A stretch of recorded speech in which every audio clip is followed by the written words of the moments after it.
Hello everyone. Hydrodynamics का discussion start करेंगे। Dynamics मतलब मोशन में है कोई चीज। हाइड्रो मतलब लिक्विड, राइट। फ्लूइड डायनामिक्स भी कह सकते हो, बट इसके अंदर मोस्टली सारा डिस्कशन लिक्विड से रिलेटेड ही है, तो फ्लूइड डायनामिक्स से बेटर है हम इसको हाइड्रोडायनामिक्स ही कहें। बहुत सारे फिनोमिनान से बहुत सारे लॉज है जो एप्लीकेबल है, खास करके जब लिक्विड फ्लो में होता है। सारे लॉज, सारे प्रिंसिपल्स, फॉर्मूलाज हम देखेंगे, राइट। एरोप्लेन कैसे उड़ पाता है, हाइड्रोडायनामिक्स, एक्चुअली में फ्लूइड डायनामिक्स, राइट, क्योंकि एयर के थ्रस्ट की वजह से ही उड़ पाता है। पानी का मोशन, बॉल का spinning as well as swinging, और काफ़ी सारे एप्लीकेशंस है या काफ़ी सारे ऑब्जर्वेशंस है हमारे डे टू डे लाइफ में से, जिसको हम ये टॉपिक हाइड्रोडायनामिक्स या फ्लूइड डायनामिक्स के बेस पर हम डिस्कस कर सकते हैं। तो स्टार्ट करने के लिए सबसे पहला वाला टॉपिक है विस्कोसिटी। विस्कोसिटी को सिंपल वर्ड्स में हम कह सकते हैं कि चिकनाहट। लाइक कोई भी चीज कितनी स्टिकी है, या कह सकते हो कि कितना इजीली फ्लो हो सकती है, right. So that is what we call it as a viscosity. Viscosity is the property of the fluid. Liquid कह दो या गैस कह दो, गैस तो काफी अच्छे से फ्लो हो ही सकते हैं, तो उनकी फ्लूइडिटी बहुत ज्यादा है। by virtue of which an internal frictional force comes into play when the fluid is in motion in the form of layers. Fluid का मोशन हमेशा लेयर्स के फॉर्म में ही होता है, राइट। ये तुम नदी वगैरह में चाहो तो नोट कर सकते हो। छोटा नाला या छोटी स्ट्रीम पानी की झरना जैसा जा रहा है, तो उसमें ये चीज तुम नोट कर सकते हो कि जो लेयर्स है ऊपर के वो मूव करते हैं। जैसे जैसे थोड़ा थोड़ा गहराई में जाते हो, नीचे वाला लेयर काफी स्लो मूव करता है। तो लिक्विड का फ्लो हमेशा लेयर के फॉर्मेट में होता है। जो लेयर को सबसे कम फ्रिक्शन मिलता है वो स्पीड में मूव करता है, और जो लेयर्स को फ्रिक्शन ज्यादा होता है, खास करके जो जैसे झरने की बात करें या छोटी स्ट्रीम की बात करें, तो जमीन के साथ में जो लेयर है, राइट, उसको सबसे ज्यादा फ्रिक्शन मिलेगा, वो सबसे स्लो मूव करेगा। और ऊपर वाला जो लेयर है, लेयर का मतलब क्लियरली लेयर्स तो नहीं दिखते, बट तुम ऐसा सोच लो, एक एक इंच की डेप्थ पे अगर तुम वेलोसिटी को एनालाइज करोगे तो तुमको अलग अलग मिलेगी। तो ये चीज क्लियरली प्रूव करती है कि जो भी लिक्विड होता है वो लेयर्स के फॉर्म में मूव करता है, right. Having a relative motion, it opposes the relative motion of the different layers. तो जब भी लिक्विड मूव करता है वो लेयर्स के फॉर्म में मूव करता है, राइट। और वो लेयर्स के बीच में जब मोशन होता है तब फ्रिक्शन होता है। Just like solid friction oppose करता है मोशन को। पानी की विस्कोसिटी कम है, ऑयल की विस्कोसिटी ज्यादा मीडियम है, और हनी की विस्कोसिटी बहुत ही ज्यादा है। सो विस्कोसिटी को तुम कह दो स्टिकीनेस, चिकनाहट, राइट। ऐसे भी कह सकते हो कि ease of flow. Ease of flow, तो ईज ऑफ फ्लो पानी में अच्छा है, इसमें ईज ऑफ फ्लो अच्छा नहीं है, तो विस्कोसिटी और ease of flow inversely proportional. Explain करने के लिए, राइट, विस्कोसिटी ज्यादा होगी, हाई विस्कोसिटी है हनी की, तो वो इजीली फ्लो नहीं करेगा। फिर viscosity is also called as a fluid friction और a viscous drag of the fluid. Viscous drag यानी लेयर्स जो एक दूसरे को अपोज करती है, रिलेटिव मोशन को अपोज करती है, उसको हम कहते हैं viscous drag, because it opposes the relative motion of the different layers of the fluid. So बहुत अलग अलग तरीके से तुम इसको एक्सप्लेन कर सकते हो। ये पहली जो दो तीन लाइन में लिखा हुआ है, that is the definition of the viscosity, it is the property due to which fluids oppose the relative motion of the various layers within it. अपने टर्म्स में लिख सकते हो। विस्कोसिटी के एप्लीकेशंस बहुत सारी जगह पर है, राइट। कोई भी फ्लूइड ले लो, लिक्विड ले लो, तो जो भी उनकी डिजाइन से या जो भी रिक्वायरमेंट के हिसाब से उसको बनाया जाता है। कुछ लिक्विड्स तो नेचुरल है, जैसे पानी है, इडिबल ऑयल है, ये सब नेचुरल लिक्विड्स है। बट कुछ फ्लूइड्स जो हमने हमारी जरूरत के हिसाब से बनाए हैं, उन सब में, लिक्विड्स में viscosity is a important factor in developing them और डिजाइनिंग them और मैन्युफैक्चरिंग them। सो विस्कोसिटी ल्यूब्रिकेशन में बहुत ज़्यादा इंपॉर्टेंट है। जो भी इंजन ऑयल्स होते हैं उनका ग्रीस होता है, उनकी विस्कोसिटी स्ट्रिक्टली कंट्रोल करते हैं डिपेंडिंग अपॉन कौन से टेम्परेचर में यूज होने वाले हैं। जैसे कि बर्फीले प्रदेश में अगर कार वगैरह यूज हो रही है तो उनका ऑयल और उसमें यूज होने वाले ग्रीस की विस्कोसिटी अलग होगी। बहुत हाई टेम्परेचर्स पर यूज होने वाला है, राइट, वो व्हीकल या डिवाइस, तो उसकी विस्कोसिटी उस हिसाब से होगी। तो viscosity is ease of flow, उस हिसाब से लुब्रिकेंट्स को डिजाइन किया जाता है। फिर मेडिकल में ब्लड की विस्कोसिटी काफी क्रिटिकल है, right. For healthy circulation blood ना तो ज्यादा गाढ़ा होना चाहिए ना तो ज्यादा पतला होना चाहिए, right. while low viscosity can cause excessive bleeding, food industry में भी विस्कोसिटी ज्यादा जरूरत है। Viscosity affects the mouth feel and processing of the products like sauce, syrup, chocolate. So इन सब में भी विस्कोसिटी स्ट्रिक्टली कंट्रोल करते हैं, तभी जाकर हमको एक टेक्सचर कह दो, टेस्ट कह दो या स्मूथीनेस हम फील करते हैं। सो फूड इंडस्ट्री में भी viscosity plays an important role. कोई भी फूड प्रोडक्ट है, खास करके ये sauce, jam, syrup, chocolates, right, milk shake, तो विस्कोसिटी मेनली कंट्रोल करेंगे। मतलब विस्कोसिटी के बेस पे ही उनको डिजाइन किया जाता है। कॉस्मेटिक्स में viscosity plays again an important role. Lipstick कह दो, right, any other eyeliner कह दो, या जो भी मेकअप के सामान है उन सब में, मतलब अगर वो लिक्विड फॉर्म में है या जेल फॉर्म में है, तो viscosity again plays an important role. कितना इजीली वो हम लगा सकते हैं, यूज कर सकते हैं, स्टोर कर सकते हैं, राइट, पैकेजिंग कर सकते हैं, etcetera. So there are so many areas in which the knowledge of viscosity plays an important role. फिर आता है कोएफिशिएंट ऑफ विस्कोसिटी। अब विस्कोसिटी को हम एक फिजिकल क्वांटिटी से डिफाइन करते हैं, उस फिजिकल क्वांटिटी को हम कहते हैं coefficient of viscosity. Coefficient of viscosity is denoted by the Greek alphabet eta. Experimentally, it has been found that in a flowing liquid, stress is proportional to the rate of change of strain or strain rate. So ये जो experimental conclusion है उसको symbolic form में लिखूं तो stress is proportional to strain rate. Proportionality sign remove कर दूं तो जो कांस्टेंट अपीयर होगा उसको हम कहते हैं coefficient of viscosity eta. Further इसके अंदर स्ट्रेस तो मुझे पता है, it is force per unit area, और स्ट्रेन रेट, तो स्ट्रेन किस तरह का आने वाला है। तीन तरह के स्ट्रेन होते हैं, linear strain, right, volumetric strain, shear strain. तो लिक्विड जब मूव करता है तो किस तरह का स्ट्रेन आएगा, तो लिक्विड के केस में आता है shear strain. Shear strain liquid में आता है और रेट है तो divide by time, delta T. अब शियर स्ट्रेन आता है लिक्विड में, उसको समझने के लिए लेट से हम दो प्लेट्स ले लेते हैं, कांच की ले लो, आयरन की ले लो, ऐसे दो प्लेट्स है और दो प्लेट के बीच में पानी रखा हुआ है। अब बहुत सारा भी पानी नहीं रखा हुआ है, लेट से थोड़ी थोड़ी बूंदे छिड़क दी है, पानी रखा हुआ है। अब तुम ऊपर वाली प्लेट को सेपरेट करने की कोशिश करो, ऊपर वाली प्लेट सेपरेट आउट नहीं होगी। क्या रीजन है? Surface tension. लेकिन अब ऊपर वाली प्लेट को तुम स्लाइड करने की कोशिश करो तो स्लाइड करने के लिए भी तुम्हें बहुत ज्यादा फोर्स लगाना पड़ेगा। क्यों? क्योंकि जो नीचे की प्लेट फिक्स है उसके साथ में जो लिक्विड का लेयर है वो भी फिक्स्ड है।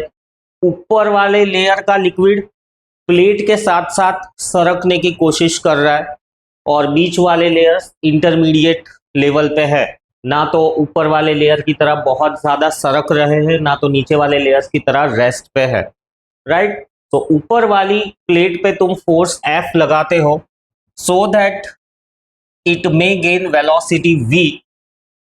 तो उस केस में प्लेट थोड़ी सी आगे जाएगी, लेट से उसका डिस्प्लेसमेंट हुआ है डेल्टा x, राइट।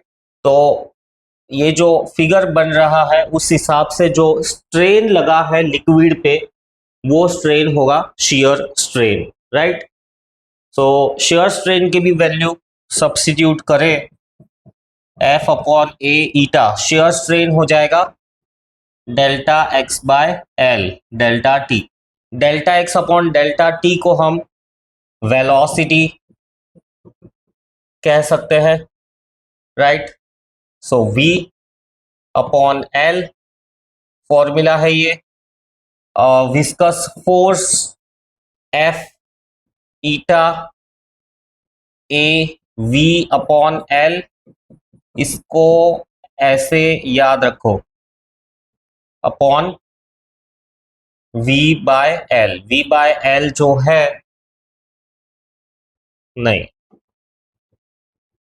ये विस्कस फोर्स का इक्वेशन, राइट। जो भी विस्कस फोर्स लगेगा वो v, v is velocity of fluid कह दो, लिक्विड कह दो, या लेयर्स कह दो, या ऊपर वाले प्लेट की वेलोसिटी कह दो, वो वेलोसिटी है।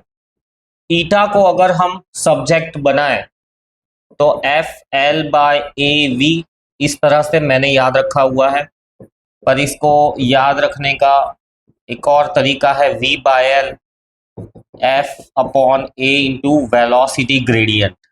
ये v बाय एल को हम कहते हैं वेलोसिटी ग्रेडियंट। वेलोसिटी ग्रेडियंट का मतलब कि लेंथ या डिस्टेंस के साथ साथ वेलोसिटी में कितना बदलाव आता है ना। ये वाली जो नीचे वाली प्लेट के साथ में जो भी लेयर्स है उसकी वेलोसिटी 0 और ऊपर वाले लेयर्स की वेलोसिटी v। अब बहुत सारे लेयर्स है लिक्विड के, तो रिलेटिवली सबकी वेलोसिटीज अलग अलग होगी, तो उसको हम एज ए वेलोसिटी ग्रेडियंट के भी वेलोसिटी कैसे वेरी कर रही है लेंथ के साथ साथ। So coefficient of viscosity F upon A into velocity gradient, या इस फॉर्मेट में याद रखो या इस फॉर्मेट में याद रखो, कोई भी एक फॉर्मेट में याद रख लो, फिर तुम इंटर कन्वर्ट कर सकते हो। फिर नेक्स्ट है definition, unit and dimensions of coefficient of viscosity. तो विस्कोसिटी को हम ऐसे लिखते हैं F upon area into velocity gradient. तो इसका डेफिनेशन हम कैसे निकालेंगे? डेफिनेशन के लिए हम ऐसा एज्यूम कर लेते हैं कि एरिया जो इन प्लेट्स का है 1 मीटर स्क्वायर है और वेलोसिटी ग्रेडियंट है 1। वेलोसिटी ग्रेडियंट का यूनिट आता है पर सेकेंड, क्योंकि वेलोसिटी मीटर पर सेकेंड डिवाइडेड बाय लेंथ यानी पर सेकेंड। सो इस हिसाब से ईटा हो जाएगा एफ। तो क्या हो गया डेफिनेशन ऑफ ईटा के? Coefficient of viscosity is a force between the layers of liquid of unit area of cross section having velocity of having velocity gradient of 1. So eta is a opposing force between the layers of the liquid of unit area of cross section having unit velocity gradient. तो ये हो गया ईटा का definition. फिर इसके units, viscosity के units, तो viscosity का एसआई यूनिट होगा फोर्स पर एरिया, यानी वो तो प्रेशर हो गया पास्कल, और वेलोसिटी ग्रेडियंट का मैंने कहा पर सेकंड है, तो पर सेकंड यानी सेकंड ऊपर चला जाएगा, तो पास्कल सेकंड। पास्कल सेकंड को हम पॉइसेले भी कहते हैं, पॉइसेले या पॉइजुले, राइट, ऐसा भी कह सकते हैं। पॉइसेले ने काफी सारा वर्क किया था डायनामिक्स पे।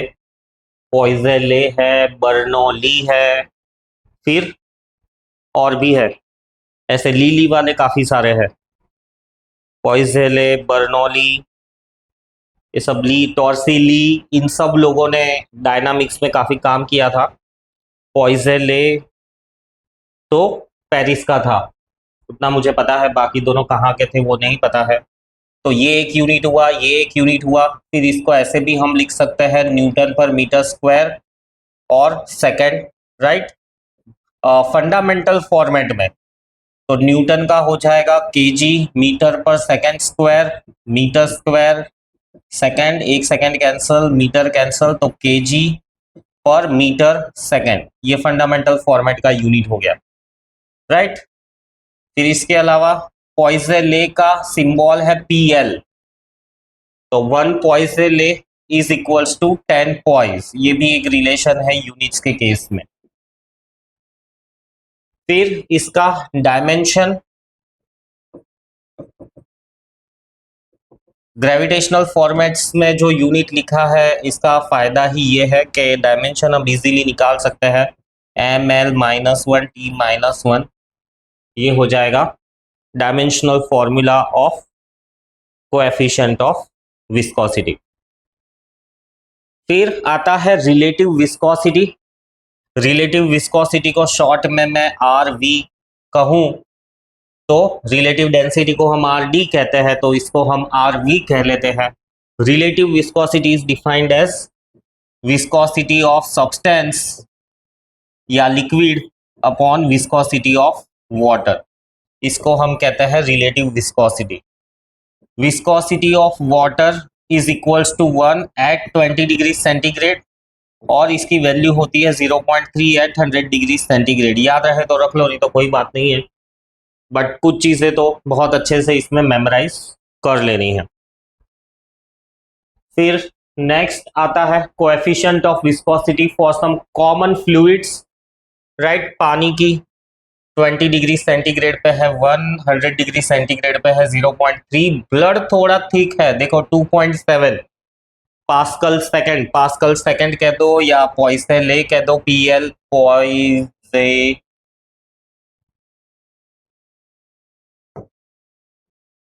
UILLE, पॉइसेले, पॉइसेले कह दो, पॉइजुले, पॉइजे भी कहते हैं इसको, अपने अपने हिसाब से सबके प्रोनाउंसिएशन है, पॉइजे। फिर UILLE को साइलेंट ले लेते हैं, पॉइजे, पॉइज, वैसे पॉइज एक अलग यूनिट है इसीलिए इसको पॉइजेले ऐसा कहूंगा मैं।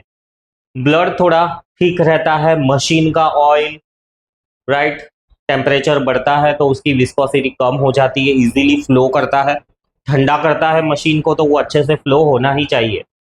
ग्लिसरीन, राइट, ग्लिसरीन ये भी एक फ्लूइड है जो सडन जर्क को एब्जॉर्ब करने में काम में आता है। कौन से सडन जर्क?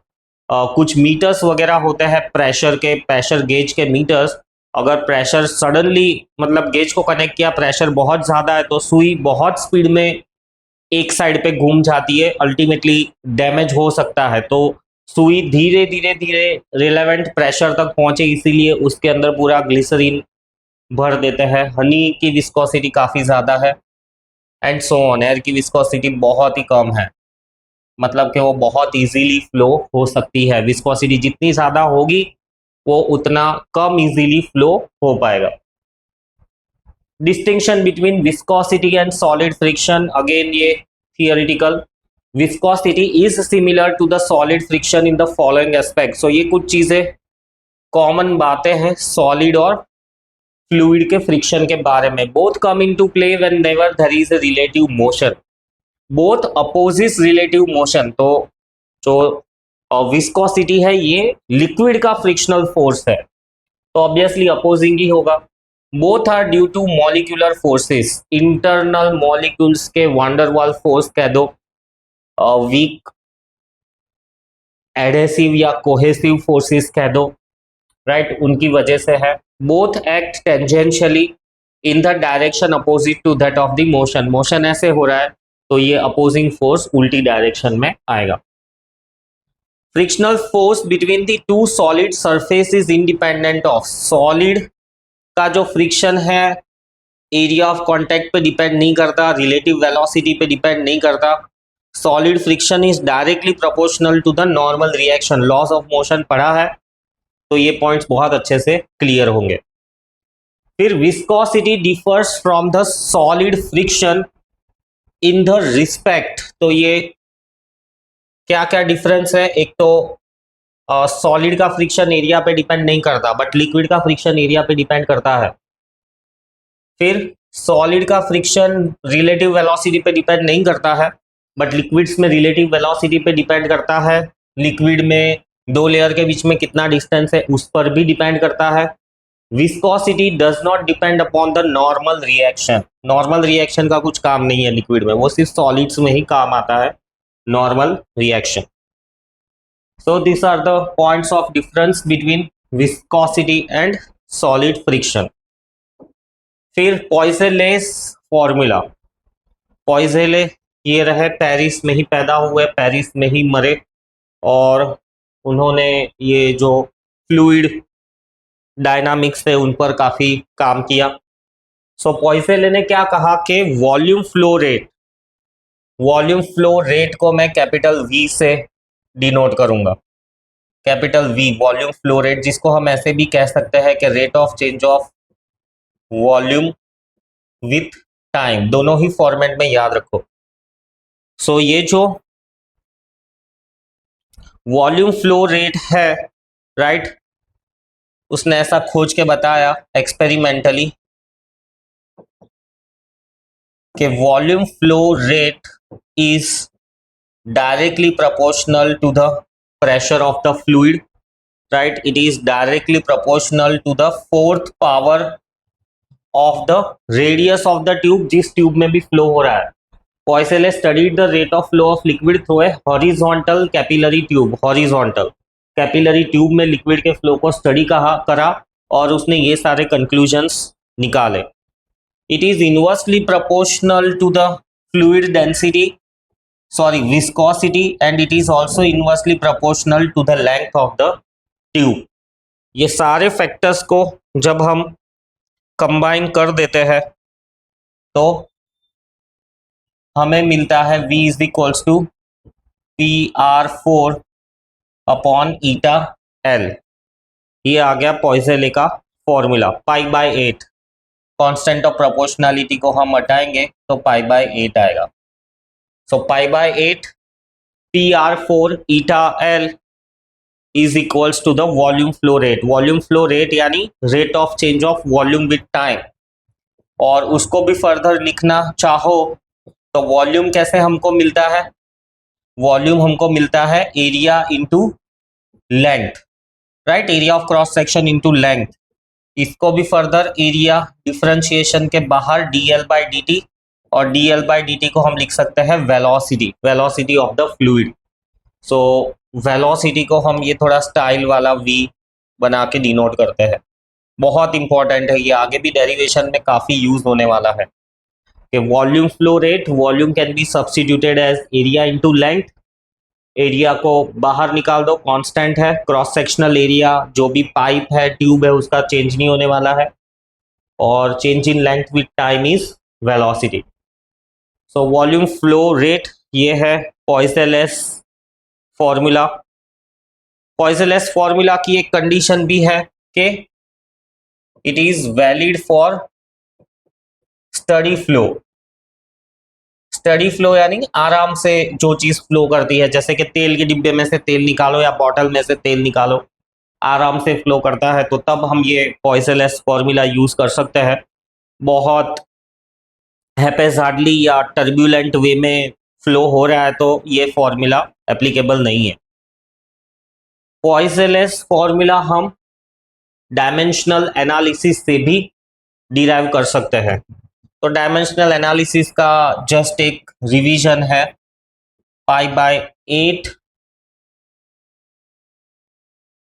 PR4/eta L। अब ये फॉर्मूला डायमेंशनली हम ऑब्टेन कर सकते हैं।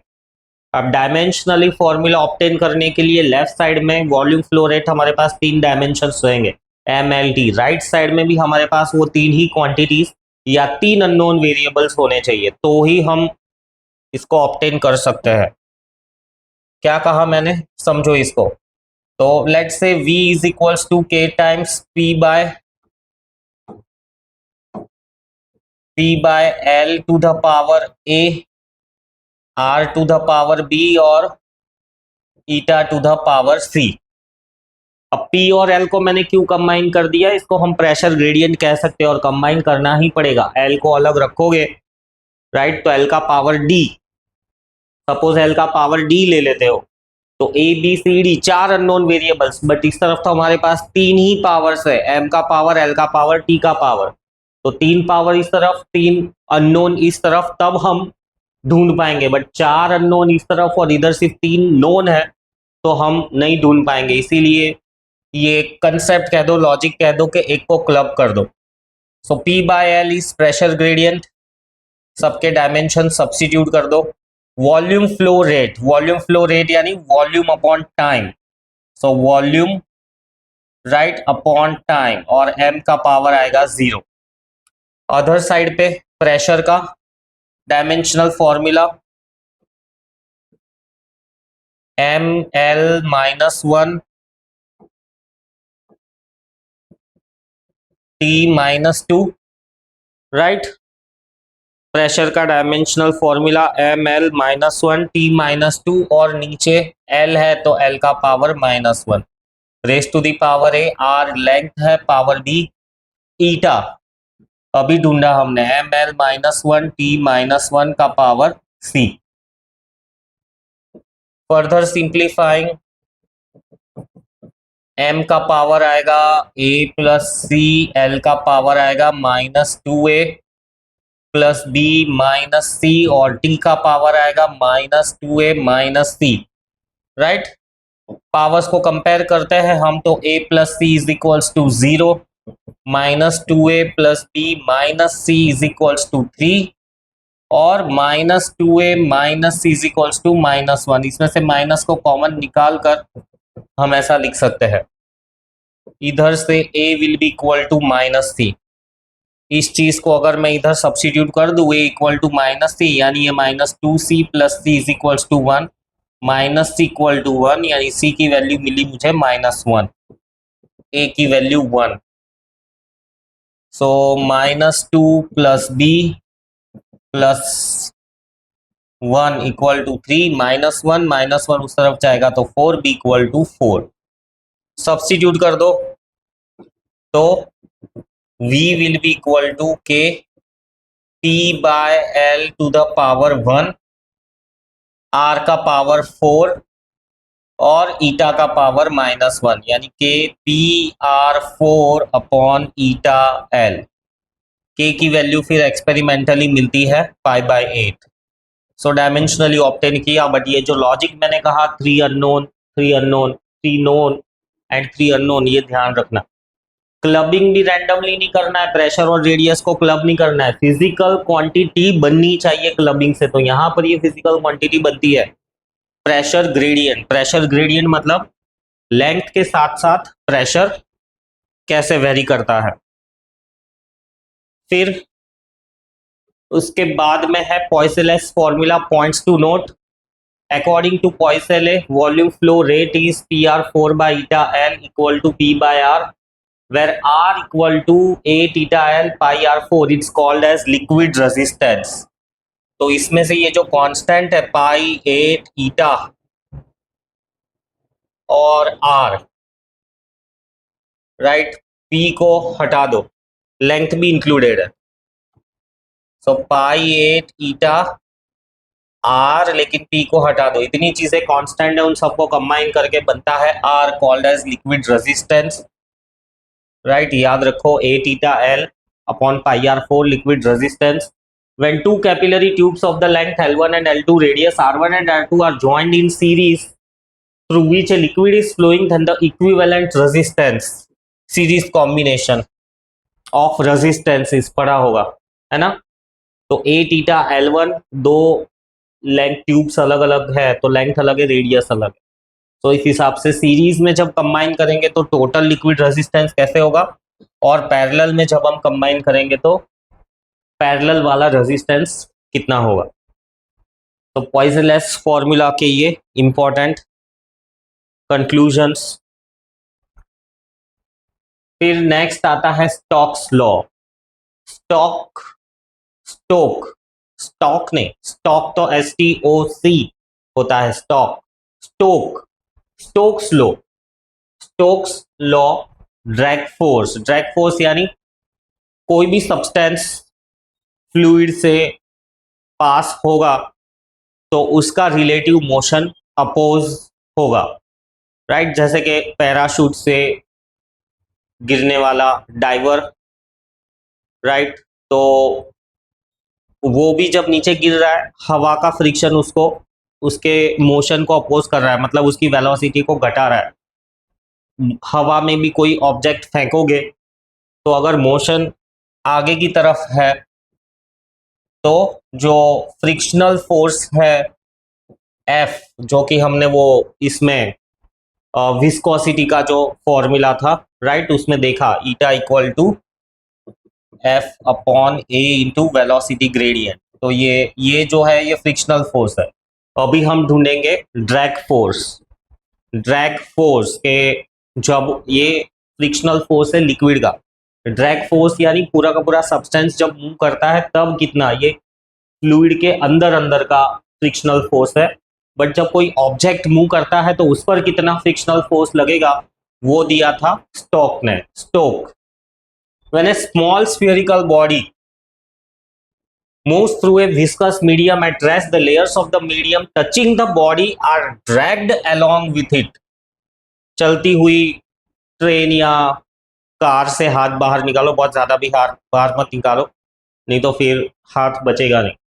थोड़ा बहुत भी, इतना सा भी बाहर निकालते हो तो तुम्हें ये फील होगा कि अगर मोशन आगे की तरफ है तुम्हारे हाथ को पीछे की तरफ धक्का लग रहा है ना।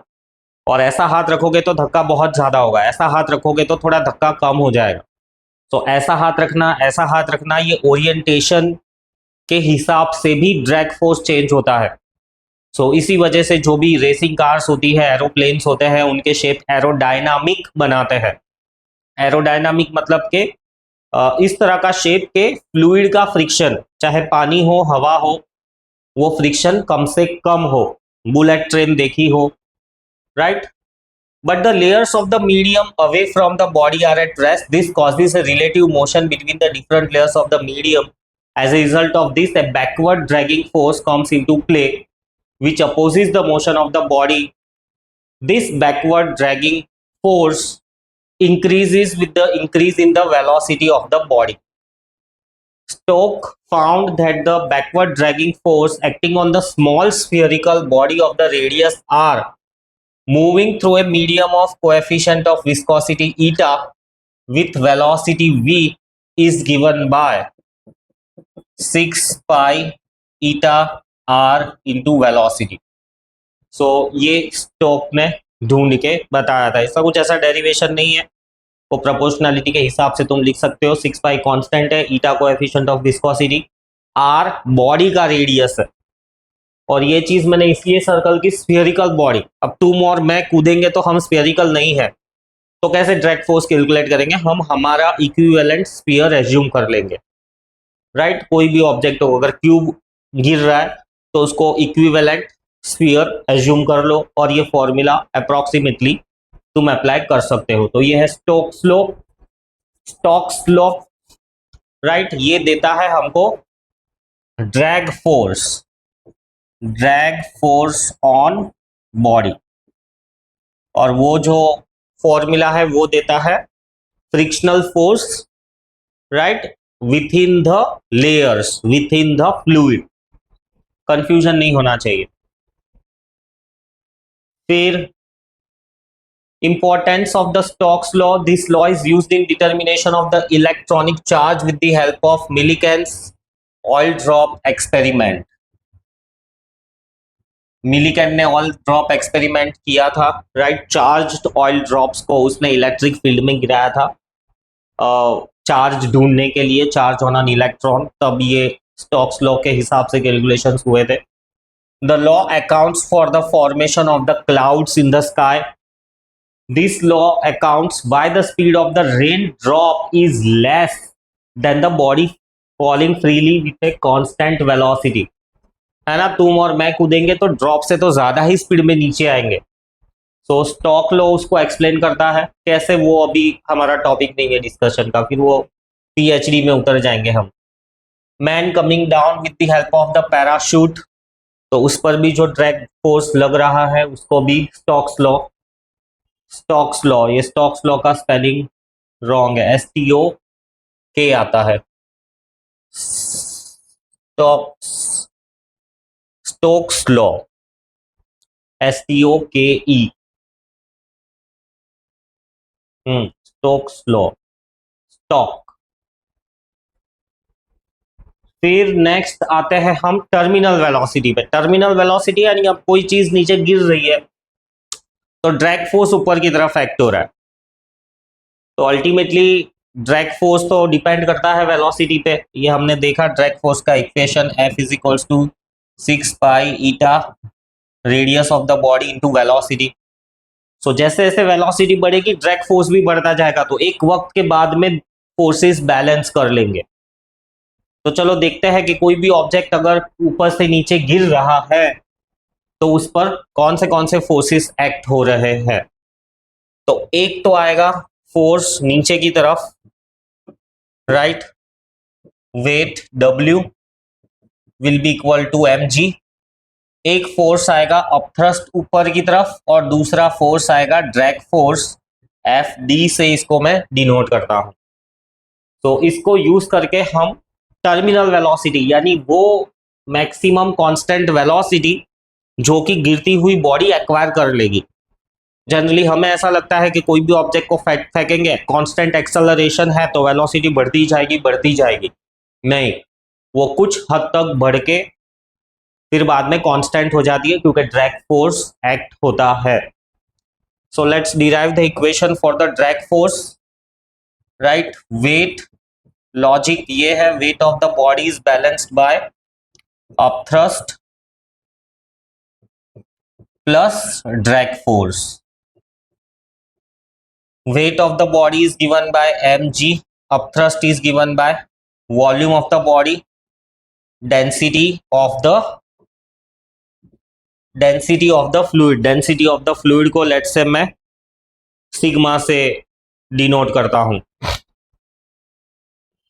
इनटू ग्रेविटी और drag force 6 pi eta r v. ये v मुझे ढूंढना है. मास को मैं रिप्लेस कर सकता हूं volume into density, right. V rho G plus 6 pi eta R V. Common इस साइड में ले लूं तो V G rho minus sigma, right, upon 6 pi eta R will be the velocity. ये एक इक्वेशन आया. V stands for volume of the object. इसको further हम सिंप्लीफाई कर सकते हैं क्योंकि स्फीयरिकल बॉडी ही हम कंसीडर करते हैं. तो वॉल्यूम को अगर सब्स्टिट्यूट कर दो तो volume of the sphere is 4/3 pi r cube G rho minus sigma upon 6 pi eta r. This is the velocity. Pi pi cancel हो जाएगा, एक r भी कैंसल हो जाएगा. So 4r square G rho minus sigma upon 3 into 6 eta, 2 2 4, 3 2 6, 2r square G rho minus sigma upon 9 eta is the terminal velocity. तो इसको मैं VT से रिप्रेजेंट करता हूं, राइट. तो ये टर्मिनल वेलोसिटी है जिस वेलोसिटी से बॉडी ऊपर से नीचे आएगी. Rho density of body, sigma density of fluid,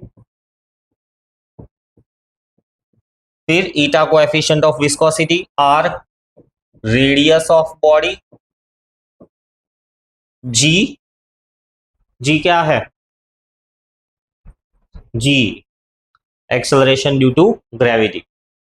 so this is about the terminal velocity. Terminal velocity के एसआई यूनिट क्या होगा? क्या होगा टर्मिनल वेलोसिटी का एसआई यूनिट? वेलोसिटी ही है तो मीटर पर सेकेंड ही रहने वाला है SI unit. Factors affecting the terminal velocity, सबसे पहले तो ये ग्राफ दिया हुआ है, चलो लास्ट लाइन में है ग्राफ का एक्सप्लेनेशन तो तब देखेंगे। Terminal velocity of the spherical body depends upon, right, terminal velocity VT का इक्वेशन क्या था? 2r²g⁻ माइनस सिग्मा अपॉन 9 ईटा। बहुत अच्छे से सब फॉर्मूलाज को मगअप कर लो, न्यूमेरिकल्स में काम में आएंगे। So it is direct proportional to the radius of the body, density of the body, directly proportional to the density of the medium, inversely proportional to the coefficient of viscosity. इतने factors पे depend करेगी। Additionally, terminal velocity varies directly as a square of the radius of the body and inversely the coefficient of viscosity of the medium. It also depends on the densities of the body and the medium. Positive terminal velocity मतलब नीचे की तरफ आ रहा है, negative terminal velocity मतलब ऊपर की तरफ जा रहा है ना। कोई ऑब्जेक्ट हवा में छोड़ दोगे कि तो नीचे की तरफ आएगा, बट अगर वही ऑब्जेक्ट प्लास्टिक का बना हुआ है और उसको पानी में गहराई से छोड़ोगे तो वो ऊपर की तरफ आएगा। तो साइन कन्वेक्शन समझ सकते हो, इसको ले सकते हो कि नीचे की तरफ आ रहा है तो पॉजिटिव और ऊपर की तरफ है टर्मिनल वेलोसिटी तो negative. Rho is less than sigma, rho is less than sigma यानी टर्मिनल वेलोसिटी मिलेगी नेगेटिव, टर्मिनल वेलोसिटी मिलेगी नेगेटिव मतलब body is moving up with constant velocity. It is due to this reason that the gas bubble rises up in the soda water bottle और पानी में भी। अगर रो बड़ा है सिग्मा से, रो है डेंसिटी ऑफ द बॉडी और सिग्मा है density of the medium. Row density of the body and sigma is density of the medium fluid, it's a density of the fluid. तो अगर बॉडी की डेंसिटी ज़्यादा है तो वो नीचे की तरफ जाएगी, फाइनली वेलोसिटी रहने वाली है पॉजिटिव और डाउनवर्ड डायरेक्शन में टर्मिनल वेलोसिटी अटेन करेगी। और ऐसा है तो रिमेन्स सस्पेंडेड। टूथपेस्ट, कभी कभी तेल के अंदर भी हवा के पार्टिकल्स सस्पेंडेड रह जाते, ना तो ऊपर आते ना तो नीचे आते। By knowing the value of R, rho, sigma and the terminal velocity, by noting the time taken by the body to cover a known distance in the liquid, the coefficient of viscosity can be calculated. So इसमें से हम coefficient of viscosity भी ढूंढ सकते हैं, already पीछे formula देखा ही। The variation of terminal velocity ये रहा। So जैसे ही गिरना चालू करता है ना, शुरुआत में तो वेलोसिटी बढ़ते जाती है, पर इवेंचुअली ड्रैग फोर्स भी बढ़ते जाता है और कुछ वक्त के बाद में या तो कुछ डिस्टेंस कवर करने के बाद में एक फिक्स वेलोसिटी आ जाती है जो रेडियस, डेंसिटी, विस्कोसिटी पे डिपेंड करती है। Variation of the viscosity given by the slot, तो वेरिएशन ऑफ विस्कोसिटी का ये हमारे पास में एक इक्वेशन है कि viscosity at the given temperature T is equals to n0 upon 1 plus alpha T plus beta T square. T time नहीं, टेम्परेचर है, चलो स्मॉल t ही रहने दो, वैसे कैपिटल T यूज करना चाहिए। Alpha beta R constant, T is temperature, right, eta nought is viscosity at 0 degree centigrade and eta T is viscosity at T degree centigrade. So इस हिसाब से विस्कोसिटी चेंज होती है। फिर विस्कोसिटी का variation temperature के साथ साथ, तो for gases, right, viscosity is directly proportional to the square root of temperature and for solids viscosity is inversely proportional to the temperature, temperature बढ़ेगा विस्कोसिटी घटेगी, विस्कोसिटी घटेगी ईज ऑफ फ्लो बढ़ेगा, है ना। बॉन्ड्स टूट जाएंगे, इंटरमोलिकुलर बॉन्ड्स टूट जाएंगे तो विस्कोसिटी कम हो जाएगी टेम्परेचर के बढ़ने के साथ साथ। फिर प्रेशर का वेरिएशन, वेरिएशन इन प्रेशर, तो viscosity of gas no dependence, pressure के साथ कुछ लेना देना नहीं है, but viscosity of liquid, right, it is directly proportional to the pressure. Pressure बढ़ेगा विस्कोसिटी बढ़ेगी, बट इसमें भी एक वेरिएशन है। वेरिएशन ये है कि पानी के केस में प्रेशर से इनवर्सली प्रोपोर्शनल है, क्योंकि पानी वैसे भी एक वो कहते हैं कौन सा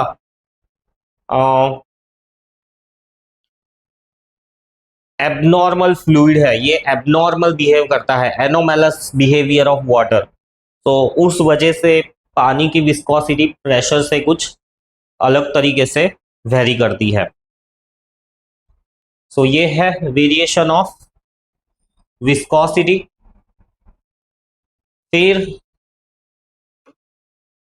practical uses of the knowledge of the viscosity, the knowledge of viscosity and its variation with the temperature help us to select a suitable lubricant for the given machine।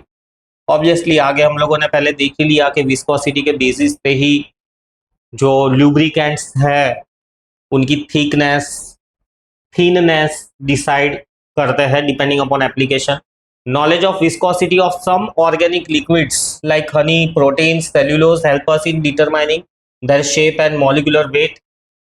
At railway terminals, the liquid of high viscosity are used as buffers. Buffers मतलब engine के पीछे तुमने इस तरह का एक arrangement देखा होगा, है ना, ये ट्रेन का डिब्बा है, तो ये जो होता है ना इसको हम कहते हैं बफर। बफर क्या करता है, जर्क को एब्जॉर्ब कर लेता है। अगर दो डिब्बे कनेक्टेड है तो यहाँ पर विस्कस फ्लूइड भरा हुआ होता है, तो झर्क को ये फ्लूइड एब्जॉर्ब कर लेता है, shock absorber. Motion of some instrument is damped by the viscosity of air और लिक्विड। ये भी मैंने कहा कि प्रेशर गेज है, सडनली राइट नीडल ऊपर आ जाएगी तो टूट जाएगा, तो उस प्रेशर गेज के अंदर रेदर देन हवा उसमें ग्लिसरीन भर देते हैं, तो वो नीडल एकदम से ऊपर नहीं आती है, धीरे धीरे ऊपर आती है। The knowledge of viscosity helped Millikan in determining the charge on an electron. Phenomenon of viscosity plays an important role in the circulation of the blood through arteries. Body के अंदर भी जो खून बहता है, राइट, विस्कोसिटी परफेक्टली मेंटेन होनी चाहिए, तो ही जाके खून मतलब पूरी बॉडी में अच्छे से सर्कुलेट हो पाएगा। आज के लेक्चर के लिए इतना, नेक्स्ट लेक्चर में हम कंटिन्यू करेंगे। Bye bye.